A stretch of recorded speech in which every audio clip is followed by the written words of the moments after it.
एक आर्टिकल है जिसकी हेडिंग है weighing in on business as usual with China. ये आर्टिकल लिखा है अशोक के कांथा ने, जो कि फॉर्मर एम्बेसडर रह चुके हैं चाइना के, और इसमें उन्होंने चाइना और इंडिया के रिलेशनशिप्स के बारे में मोटी मोटी जानकारी दी है। ये काफ़ी इम्पोर्टेंट आर्टिकल है समझने के लिए। काफ़ी कुछ जानकारियाँ इसमें दी गई हैं इंडिया और चाइना के जो फ़िलहाल इश्यूज़ चल रहे हैं। तो सबसे पहले आर्टिकल में मेंशन किया गया है कि recent media discussions suggest that India's strained relations with China might be seeing a slight thaw, a potential easing of the current tensions. Suggestions have been made for India to consider a more liberal approach to foreign direct investment from China. तो जो अभी media discussions हो रहे हैं उसको अगर आप देखें तो उससे ऐसा लग रहा है कि शायद इंडिया और चाइना के बीच में शायद कुछ चीज़ें सुधर रही हैं और सजेशंस दिए गए हैं कि फॉरेन डायरेक्ट इन्वेस्टमेंट जो है चाइना से उसको उसके अप्रोच को थोड़ा सा छूट दी जाए, थोड़ा सा लिबरल किया जाए। However this raises significant questions specially as India's existing policy links border tensions with overall diplomatic and economic relations. Significant concerns हैं क्योंकि इंडिया की जो एग्जिस्टिंग पॉलिसी थी वो तो बॉर्डर के टेंशन को लिंक करती थी डिप्लोमेटिक एंड इकोनॉमिक रिलेशंस से, अलग अलग नहीं था। हमने कंपार्टमेंटलाइज नहीं किया था। हमारा स्टैंड फर्म था कि हम पहले बॉर्डर डिस्प्यूट को सुलझाएंगे, उसके साथ साथ ही उसके बाद ही आप बाकी फेसेट्स में हम आगे बढ़ेंगे। हम दोनों को कंपार्टमेंटलाइज नहीं करेंगे जैसा कि चाइना चाहता है। थॉ क्या है? A thaw refers to softening और improvement in the previously cold और tense diplomatic relation between the two nations. चीज़ों का सुधार होना। Foreign direct investment from China. China's FDI in India has been restricted due to national security concern. China की जो FDI है उसको restrict किया गया है नेशनल सिक्योरिटी कंसर्न के कारण। Proposals to ease these restrictions suggest a major policy shift. इन कुछ इस प्रकार के proposals आना कि इस restrictions को आसान, थोड़ा सा कम स्ट्रिक्ट करें, एक मेजर पॉलिसी शिफ्ट को दर्शाता है, especially when considering the economic challenges and the benefits of tapping into Chinese investments. Border peace and the policy of linkage. ये एक also एक ऐसी सेंट्रल थीम है जिसके ऊपर जो राइटर है उसने प्रकाश डाला है। India has maintained that border disputes such as in the Ladakh region must be resolved before normalizing broader relations with China. India ने कहा है कि भाई बॉर्डर डिस्प्यूट्स को ठीक करो पहले, लद्दाख रीजन के मस्ट बी रिजॉल्व, उनको रिजॉल्व करो before normalising broader relation with China, इससे पहले कि जो ब्रॉडर रिलेशन है चाइना के साथ उनको नॉर्मलाइज किया जा सके। This linkage policy ties the settlement of territorial issues to the restoration of normal diplomatic and economic ties. Disengagement process. सितंबर 12, 2024 external affair minister S Jaishankar ने कहा कि 75% डिसएंगेजमेंट इंडिया और चाइनीज ट्रूप्स के बीच में हो चुका है, मगर एक सिग्निफिकेंट कंसर्न रह गया है कि क्या मिलिटराइजेशन जो बॉर्डर का हो रहा है वो बहुत ही एक इम्पॉर्टेंट कंसर्न है। फर्दर अजीत डोवाल जो इंडिया के नेशनल सिक्योरिटी एडवाइजर हैं उन्होंने वो मिले किससे? वैंग ई कह लो, वी कह लो, a Chinese official in saint Petersburg during the BRICS meeting, but no breakthroughs were achieved on key issues such as disengagement in Depsang Plains and Namchok. ये दोनों मिले ब्रिक्स समिट में, बट कुछ सिग्निफिकेंट ब्रेक थ्रू तो नहीं मिला। Issues रह रहे हैं जैसे कि Depsang plains and Demchok. Line of actual control क्या है? एक रेफर करती है to the de facto border between India and China. 2020 से China has altered the status quo by violating the LAC in several regions leading to severe tensions in eastern Ladakh. The restoration of peace along the LAC has been unclear and no status quo ante has been publicly confirmed. कोई status quo ante confirm भी नहीं हुआ. status quo ante का मतलब क्या, जैसे थे ऐसा कुछ अभी तक कंफर्मेशन भी नहीं हुआ है. जैसे पहले था वैसे ही दोबारा हो गया है क्या, कोई स्थिति वैसी ही हो गई है क्या, इसका कोई कंफर्मेशन नहीं है अभी तक. अनरिजॉल्व बॉर्डर फ्रिक्शन पॉइंट्स, जो friction points and patrolling limitations हैं, India is loss access to, ये इस आर्टिकल में उन्होंने कहा है कि भाई इंडिया ने एक्सेस लॉस कर दिया है 15 ट्रेडिशनल पेट्रोलिंग पॉइंट्स का in Ladakh, raising concerns about China creating a new normal along the border. कि चाइना ने एक न्यू नॉर्मल पैदा कर दिया है. चाइना की टैक्टिक्स है ये, थोड़ा थोड़ा एक एक कुछ कुछ इंच करके अंदर घुसते रहते हैं, नया नॉर्मल कर देते हैं हर बार. The article questions whether India is prepared to accept the altered ground reality. Article में क्वेश्चन पैदा किए गए हैं, क्वेश्चन किया गया है कि क्या इंडिया तैयार है नई ग्राउंड रियलिटीज़ को एक्सेप्ट करने के लिए. की patrolling point, some of these patrolling point strategically important for India remain inaccessible due to Chinese advancements. कुछ स्ट्रेटेजिकली इंपॉर्टेंट पेट्रोलिंग पॉइंट्स हैं वो इनएक्सेसिबल हो गए हैं चाइना के एडवांस के कारण. This has led to increase militarization along the border. इसके कारण हमने भी और उन्होंने भी मिलिटराइजेशन कर दिया है उस एरिया का. Economic arguments plugging into China supply chain, ये एक इकोनॉमिक कुछ आर्ग्यूमेंट्स हैं जो इस आर्टिकल में मेंशन किए गए हैं. इकोनॉमिक सर्वे है 2024 का in FDI from China. Despite the national security risk, economic survey 2024 जो है हमारा supports India integrating itself into China supply chain. तो जो इकोनॉमिक सर्वे 2024 है हमारा, उसमें हमने कुछ एक इस प्रकार की चीज़ें बताई गई हैं कि मेंशन किया गया कि इंडिया को अपन चाइना के सप्लाई चेन के साथ इंटीग्रेशन करना चाहिए, उसका फ़ायदा उठाना चाहिए. Some economist believe Chinese FDI could bridge India's investment gaps. China के जो एफडीआई है वो इन्वेस्टमेंट के गैप को ब्रिज कर सकता है and help India participate more fully in global supply chains. पहने क्या और risk, while some views Chinese FDI is potential solution. कुछ लोगों को लगता है कि चाइना की जो एफडीआई पोटेंशियल सॉल्यूशन है for India economic challenges. But article जो आर्ग्यू करता है कि भाई deeper integration with Chinese supply chain carries risk. इसके कारण तो काफ़ी रिस्क है. India must account for the complexities of its relationship with China and prioritize economic de risking. India को अकाउंट करना चाहिए जो हमारी कॉम्प्लेक्सिटी है रिलेशनशिप की चाइना के साथ, उसको मद्देनज़र रखते हुए इन सब चीज़ों के बारे में सोचना चाहिए. सिर्फ लिटरल सेंस में नहीं देखना चाहिए कि हम उनसे क्या फ़ायदा ले सकते हैं. हमारे रिलेशनशिप इतने कॉम्प्लेक्स हैं कि कभी कल को कुछ भी हो सकता है, तो इकोनॉमिक डी रिस्किंग को प्रायोरिटाइज करना चाहिए. Chinese demands in diplomatic dialogues in track 1.5 and track 2 dialogues, Chinese officials and scholars propose that India accept the altered border status and normalize relations.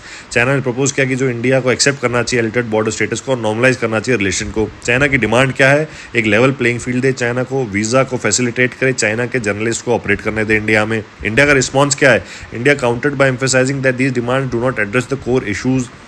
Core issue क्या है, border की tension. In demand से ये तो issue resolve होते ही नहीं. And the status quo can not be accepted until China addresses the fundamental problem. Status quo accept नहीं किया जा सकता जब तक चाइना फंडामेंटल प्रॉब्लम को एड्रेस ना करे, क्योंकि ये तो चलता ही रहेगा आगे. Chinese playbook of attrition, China का प्लेबुक ऑफ एट्रिशन का मतलब क्या है, तो China's playbook in the South China Sea. ये आर्टिकल हाईलाइट करता है चाइना की स्ट्रेटेजी को of attrition similar to its action in South China Sea where it has made incremental territorial claim. Incremental territorial claim pack करता है China, धीरे धीरे धीरे आगे बढ़ता है. And expected other nations to accept the new reality, और अपने इकोनॉमिक माइट और मिलिट्री माइट से दूसरे देश के ऊपर दबाव डालता है कि नई रियलिटीज़ को एक्सेप्ट करे. तो धीरे धीरे उसको मतलब मजबूर कर रहा है और अपना जो एम है उसका मुद्दा भी हासिल हो जाएगा धीरे धीरे. तो ये एक बहुत ही खतरनाक स्ट्रैटेजी है. India faces a similar situation with China pressing it to acquiesce to the new facts on the ground in eastern Ladakh. Criticism from Chinese media, intemperate opinion piece in Global Time. एक opinion लिखा गया Global Times के अंदर, and opinion piece title, उसका title था India diplomacy has an S Jaishankar problem. उन्होंने बोला कि इंडिया की डिप्लोमेसी की प्रॉब्लम है S Jaishankar. Publish in the Global Times, बाद में निकाल दिया गया. Criticize India rigid stance on border dispute. उसने क्रिटिसाइज किया कि इंडिया का जो रिजिड स्टांस है बॉर्डर डिस्प्यूट का, जो हम स्टैंड ले रहे हैं, और उसके बाद जो एक्यूज़ किया उसने कि भाई जयशंकर है इसका कारण ऑफ ऑब्स्ट्रक्टिंग इंप्रूव्ड रिलेशन, की वो ऑब्स्ट्रक्ट कर रहा है जो हमारे रिलेशन इंप्रूव हो सकते हैं उसको. By aligning too closely with the west, बहुत ही ज़्यादा वेस्ट के साथ मिल रहा है through initiative like the Quad के इनिशिएटिव्स के द्वारा. India's economic vulnerability and trade deficit with China. Trade imbalance क्या है, India trade deficit with China reached staggering $105 billion 2023. 105 billion का ट्रेड डेफिसिट हो गया है, अब फ्रॉम $64 बिलियन इन 2021 में था 64 बिलियन, 2023 में 105 बिलियन हो गया है। While India's imports from China increased, it's exports dropped. 23 billion था 2021 में, 2021 से 16 बिलियन हो गया 2023 में। This growing imbalance leaves India economically vulnerable. ये जो ग्रोइंग इम्बैलेंस है इसके कारण इंडिया क्या हो रहा है, इकोनॉमिकली वल्नरेबल है। China's economic dominance and weaponisation, China को हम जानते हैं कि वो इकोनॉमिक जो उसका डोमिनेंस है उसको, ये जो ट्रेड इम्बैलेंस है जो वो क्रिएट करता है, इसको लेवरेज करता है, उसको एक वेपन में कन्वर्ट कर देता है। श्रीलंका का इशू हमारे सामने है और कई जगह इसने वेपनाइज किया है। China's dominance in critical sectors such as solar equipment, lithium ion batteries poses risk as it has a history of weaponizing economic dependencies. Global securitization and economic de-risking, China's outward investment control. Both the US and China are increasingly securitizing their economies, focusing on economic de-risking by reducing dependencies on each other. दोनों के दोनों economic de-risking की तरफ बढ़ रहे हैं, अपने आप को दोनों एक दूसरे से डिपेंडेंसी अपनी कम कर रहे हैं। तो Rhodium Group report suggest, Rhodium Group की रिपोर्ट ने सजेस्ट किया that India has significant potential as an alternative investment destination to China. India के पास एक सिग्निफिकेंट पोटेंशियल है to an alternative investment destination to China, but integrating with Chinese supply chains could discourage global companies from considering India as an alternative node in global value chain. मगर अगर हमने integrate कर दिया अपनी supply chain को China की supply chain के साथ तो ये ग्लोबल जो कंपनीज हैं वो डिस्करेज हो जाएंगी इंडिया को एक अल्टरनेटिव कंसिडर करने से। China's industrial policy and strategic objectives, China's economic strategies.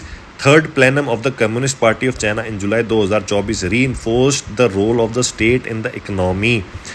जो थर्ड प्लेनम था कम्युनिस्ट पार्टी ऑफ चाइना का इन जुलाई 2024, उसने रीइंफोर्स किया role of the state in economy. China's dual circulation, ये एक स्ट्रेटजी है जो फोकस करती है on strengthening domestic value chain, कि भाई जो डोमेस्टिक जो घरेलू वैल्यू चेन है उसको स्ट्रेंथन करना है, उसको मजबूत करना है। साथ ही साथ while reducing dependence on foreign market से डिपेंडेंस खत्म करनी है। It's rigorous control over outward investment, इसका बहुत ही खतरनाक कंट्रोल है, रिजिड कंट्रोल है, रिगरस कंट्रोल है ओवर आउटवर्ड इन्वेस्टमेंट, जो बाहर इन्वेस्टमेंट हो रही है और जो उनके देश के जो नागरिक हैं या कुछ और जो कंपनी जो बाहर जो इन्वेस्टमेंट कर रही है उस पर कंट्रोल है। एंड टेक्नोलॉजी पे कंट्रोल है, पर्टिकुलरली इन सेक्टर्स लाइक जैसे कि sectors like electric vehicles. Aims to dominate future industry, इसका एम है, मुद्दा है कि फ्यूचर जो इंडस्ट्रीज को एकदम डोमिनेट करके रखना। Press note 3 and Chinese acquisitions in sensitive sectors, एक प्रेस नोट 3 प्रोमलगेट किया गया अप्रैल 2020 में। इंडिया का जो प्रेस नोट 3 था issued in response to growing concerns about Chinese acquisitions in sensitive sectors. एक जो चाइना का जो एक्विजिशन है सेंसिटिव सेक्टर्स में उसके लिए उसके खिलाफ या उसके रिस्पॉन्स में एक प्रेस नोट 3 रिलीज़ किया गया। Mandates government approval for investment from countries that share land borders with India. इसने मैंडेट किया कि भाई गवर्नमेंट का अप्रूवल चाहिए अगर आपको इन्वेस्टमेंट करवानी है इन कंट्रीज़ के द्वारा जिनका लैंड बॉर्डर्स हमारे से शेयर करते हैं। Essentially tightening control over Chinese FDI, China के एफडीआई के ऊपर हमने कंट्रोल इस्टेब्लिश किया। Low value investment and industrialization risks. The article warns that unrestricted Chinese FDI could lead to low value addition investments, potentially slowing India's industrial growth and allowing China to dominate crucial sectors. Article में उसने बताया है कि अगर हमने ये unrestricted Chinese FDI को होने दिया तो इसके कारण हम लो वैल्यू एडिशन इन्वेस्टमेंट को ही हमें मिलेगा। इसके कारण potentially slowing India's industrial growth, मतलब इंडिया की जो ग्रोथ है उसको, इसके अंदर एक पोटेंशियल है कि इंडिया की जो इकोनॉमिक ग्रोथ है उसको कम करने का, उसको रिड्यूस कर देगा, उसको क्षति पहुंचाएगा। Allowing China to dominate crucial sector, और हम अलाउ करेंगे चाइना को डोमिनेट करने के लिए क्रूशियल सेक्टर्स में। Chinese trade practices in transshipment, circumventing tariffs via transshipment, जो टैरिफ्स चाइना के ऊपर लगते हैं उसको कैसे सर्कमवेंट करता है, ये भी उसका मेंशन भी इस आर्टिकल में किया गया। China has been rerouting exports through countries like Vietnam and Mexico to bypass US tariffs, a process known as transshipment.